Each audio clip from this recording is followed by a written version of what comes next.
What's up, beautiful people? Welcome to Pretty Girl Loves Trap content. This is my recap slash review for Winning Time, Season 1, Episode 2. Is that all there is? You guys, this is another great episode. I just really love this show. So let's get into it, okay? So we start off in the flashback, okay? We're in West Virginia, 1951, okay? So we're taking a deeper dive into the childhood of Mr. Jerry West, okay? Seems like there's a lot of childhood trauma going on. So apparently he grew up in an abusive home. His dad was very abusive. And yeah, his older brother died in the war, okay? And so that looks like it sparked a lot of the dysfunction going on in his home, okay? So to pretty much avoid the turmoil that's going on at home, it seems like he focused a lot of his energy playing basketball outside. Okay, so your boy was out there night and day. Okay, rain, sleet, and the snow, playing ball. Okay, so that's probably most likely how he honed his ever so great talent. All right. So eventually we find out, of course, he wins the championship in 1972. And yeah, it was low key bittersweet, okay?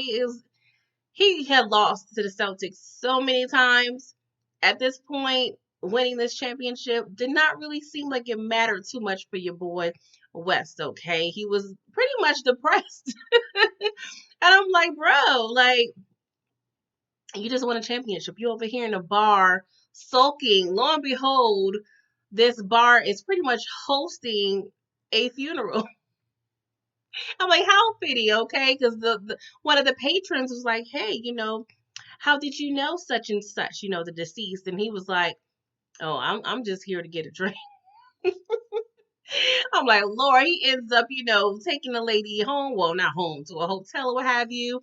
He still has confetti in his hair, and it's it's a hot mess. It's like, bruh, like I guess this is how you want to celebrate. That's cool, but put a little smile on your face, okay? But that goes to show, sometimes when you're a perfectionist, an athlete, it's not always about the win, okay? It's about the journey, and his journey was very rough. So therefore, he might as well lost, really, like for real. For real. Like, Lord, what can put a smile on your face, okay? So we're back at, we're speeding up, okay? It was 1979. The team is having a meeting, the front office. And yeah, West, he's pretty much been complaining like he is not getting what he wants to win a championship, okay? He's not getting the roster he needs. It's always been a budget issue. So that's pretty much his reasonings for not being able to pull off a win, with the chip for his, team. And Alexa, please play T.I., okay? Because West is West needs to hear, okay, what Bus is telling him, okay?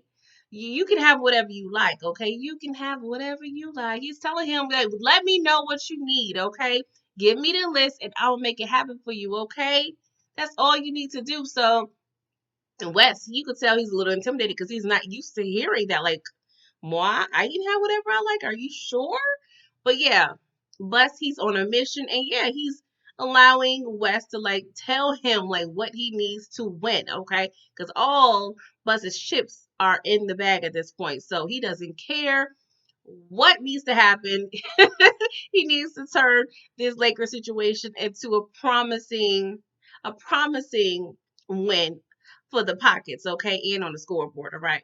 So yeah, this scene was so hilarious with the owners, okay?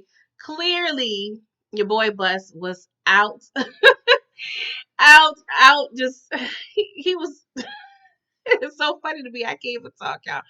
He was just a fish out of water, okay? He's over there with his taco meat out, shirt all, similar, what's going on here. And yeah, everybody has their shirts buttoned up, suit ties, what have you. But yeah, he's at this owners meeting and he's not getting any real respect from any of the owners, okay? They just thinking of him as a real estate tycoon, just using this as another purchase. He don't really care about the game. So they really really are judging Bus at this point. And we see David Stern, he's pretty much at this point a visionary because, he used to be the commissioner, um, of course, later on in life. But, this is 1979. So at this point, he's just a visionary. And yeah, he's around the league, making little moves here and there. He's introducing Bus to, the other owners. And yeah, one owner in particular, Red Auerbach. I'm sorry, actually, he's a coach, okay? And yeah, Red, his nickname was the Pope, okay? And yeah, he is the Celtics head coach. He pretty much has won 7 rings against the Lakers, but 13 in all. So your boy's record. Yeah, and it was good learning more about Red because, of course, I watched the NBA, so I'm definitely familiar with the name. He is always in the conversation when it comes to records and, wins and all that. So it was good to see some background here regarding Red, okay? And so, yeah, Red was not feeling your boy Bus, okay? He didn't have any respect for him. He's like, yeah, pretty much, my team is going to squash your team, okay? I have Bird. I have Larry the Bird, okay? So yeah, it's going to be a problem for you guys, all right? So it was cute seeing their little back and forth, okay? So go over, we're in Detroit again, okay? We're in Detroit now for a minute, okay? Because Magic is having a going away party, okay? And he surprises his mom with a tub, okay? She has been wanting this tub for years at this point. It's a commercial that's been coming on. She's always ranting and raving about this tub. So Magic finally is able to provide her with this tub. Of course, she's not happy, okay? And I could tell there's a lot of internal struggle with her because she is, of course, proud of her son, but she's scared for him. Okay, he's going to LA. Of course, everybody has their preconceived notions about LA. She proceeded to ask him last episode, like, do they even have churches over there, boy? Like, what's going on? You need to be reading your Bible faithfully, okay? Like, I don't trust anything going on over there with the Playboy Mansion and all that drugs and what have you. Like, she is not really wanting her son to move to LA at all, okay? But she loves her son, and what can she do at this point? He is following his dreams, okay? So we also see Magic over there getting hit up by the his wonderful family members, with these get rich quick schemes and these business proposals. Really, really not proposals. I mean, they're just like, hey, like, let's go set up a wash and fold or whatever. He was like, okay, come at me with a real plan and we'll talk about it, okay? And they're like, this is our plan. So of course, that's pretty much common of whenever somebody in the family comes up. So that was hilarious to see. And then we are also introduced to Cindy, okay? And she's a cute little petite little girl, and she's kind of, you know, flaunting her little moves around, good old Magic or what have you. So he's peeping. But I love also there were two great cameos I noticed with Donnell Rawlings and Earthquake. They are comedians, okay? They're veterans in the game, but they also played as Irvin Singer's friends at the little going away party / barbecue. So it was good seeing those faces there, okay? And so back in LA, old West, he over there just depressed, like, oh, talk about a Debbie Downer, okay? So apparently at this point, he has been staying in the pool house for days. His wife is like, what is going on here? Like, I'm over it, okay?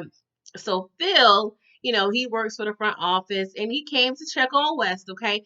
And so he's like, West, like, what's going on here? So long story short, Phil provides an idea for West to start Magic at possible a different position, just try to shake things up. Okay. He was like, well, if you want to play Magic, even though you don't want him, you don't necessarily have to play him how everyone else wants you to play him. Okay. You can do whatever you want with your player. He was like, you know what?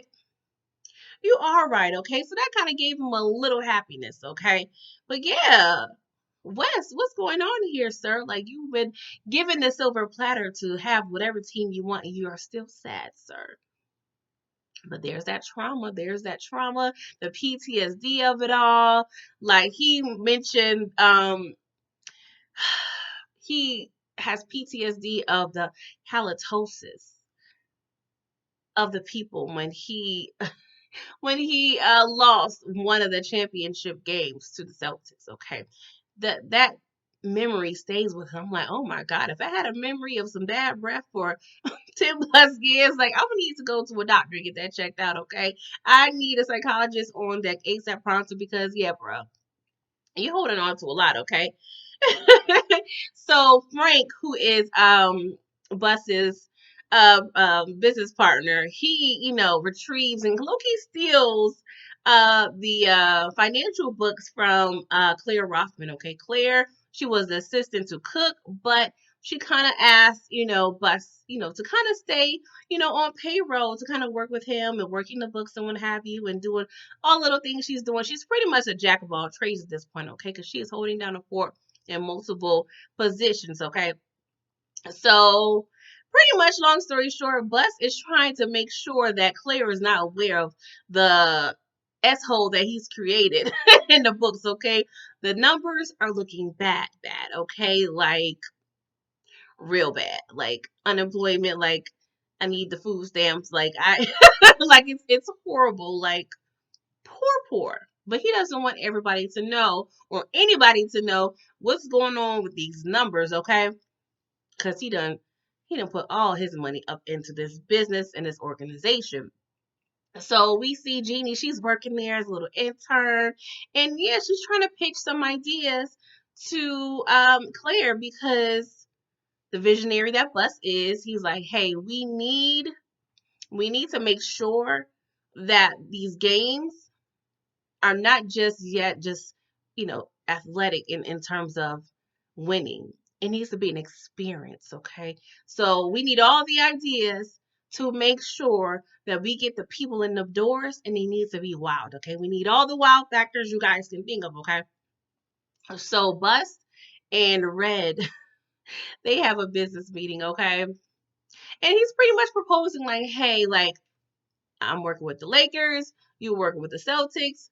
This rivalry can be very good for the organization. This is just what we need to get these numbers up, okay? Because it's been talks that this organization at this point is going under, okay? Bankruptcy is knocking on the door. So the visionary that Bus is, he's trying to come up with something with Red, but Red is not trying to hear. He's hella disrespectful. But the dialogue between them two is hilarious. Like the dialogue in this show, the writing is superb. Like I just love the writing, the cinematography. Like this show is A1. Like no complaints over here, okay? And so yeah, Bus is like, I'm trying to build a dynasty here. This can be good for the league. This rivalry can be awesome, okay? And Red, he tells him championships aren't won, they're taken. I was like, oh, you coming with the bars? Okay, Red, okay. And he was like, yeah, your boy West over there, he's been thinking it's been the luck of the Irish. That's been the cause of his horrible defeats. But no, it's been me, okay? It's been me. It was never the leprechaun. It's been me the whole time. I was like, ooh, okay. I like the little play on words, all right. So I forgot to mention, Cookie came to the going away party with her new boy toy, okay? And he seems like a good guy. He goes to church, he has a good job, just like the boy next door, okay? And of course, Magic wasn't feeling him. But yeah, he pulls up. He pulls up in the Benz and he's playing Rapper's Delight. And I'm like, okay, this is taking me back. Cookie's in the stand, okay? Because the boy toy is playing some pickup ball with the neighborhood kids, all right? And yeah, so Magic came stunting, all the testosterone he got. And yeah, this new Benz came from Cindy's father, okay? Because he actually ended up hooking up with Cindy, the girl at the party. And she kind of, advertised for her dad, like, hey, my dad owns a dealership, so stop by. We can give you a little discount or what have you. So I guess he bought the binge child. Hope he got a discount for real, for real. And so Magic, he was like, "Oh, can I get in the game?" Like, so the boy toy, Cookie's boy toy, was not feeling it at all. And one of the other guys, he was like, "Well, I'm about to go to work, so come on, Magic." And so I'm like, "Oh Lord, here we go." So yeah, Magic is S talking this man, just really just playing on his insecurities and really just demasculating him, pretty much telling him like, hey, you know Cookie is my girl.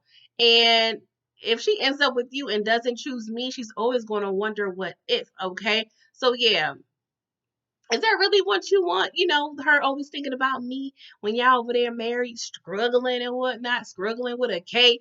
And of course, he wasn't happy. He ends up beating the bricks off this young man, of course. And yeah, Cookie, she's not happy, all right? And he was like, you know, after the game, like, Cookie, why you playing with me, girl? You know I am the one. And she was like, well, if you would have did things right by me when we was together, we wouldn't be in this situation, okay? You and your wandering eye and your wandering man parts is the reason I'm over here with this rebounder, okay? But yeah, those little two like back and forth. I'm like, okay, I can't wait till we get to the point until they get together, okay? Because this drama is low key hilarious. But yeah, I'm over it, all right. And so, Buzz, you know, he discusses his childhood trauma a little bit. You know, he's from Wyoming and he had a horrible stepfather. And it kind of shows, you know, I love this show because it's breaking down the trauma of the different people involved in this dynasty. And I love how we're talking about Wes's childhood trauma as well as Buzz's childhood trauma. And from me, you know, my perspective, I'm seeing it as you know how we all deal with childhood trauma in a different way, and you know trauma can either hinder you or motivate you. So at this point it's showing the trauma is motivating Buzz but it's hindering West. And it's just you know interesting trying to see this journey that they both are going through in this path of trying to win in their professional lives even though they have horrible childhood personal lives. So I'm definitely loving the background of that, okay? And so we all see, you know, Claire, she allows Jeannie to kind of offer some of her, you know, ideas, which is good, all right? And yeah, Bus, he fired up from that little cocky cocky red, you know, he's like, you know what? I'm gonna go in here and go in this forum center and tell these people in this office, like, yo, we are going to beat the bricks off the Celtics, okay? So who is with me, okay? Because we got things to do. So who, the Debbie Downer, interrupts this motivational speech? Jerry West. And he quits. He quits right after this speech. I'm like, bruh, but he did try to stop Bus before he began this speech in his office. But you know, Bus was too much on the high, and he was like, you know what? I'll talk to you later. So I understand that West was trying to keep it on a low low. But yeah, as soon as things was looking up for your boy Bus, here you go. Got another obstacle. So y'all, the episode ends, and yeah, I'm excited to discuss episode 3. So please comment, subscribe, like, and yeah, I'll see you next time. Toodles.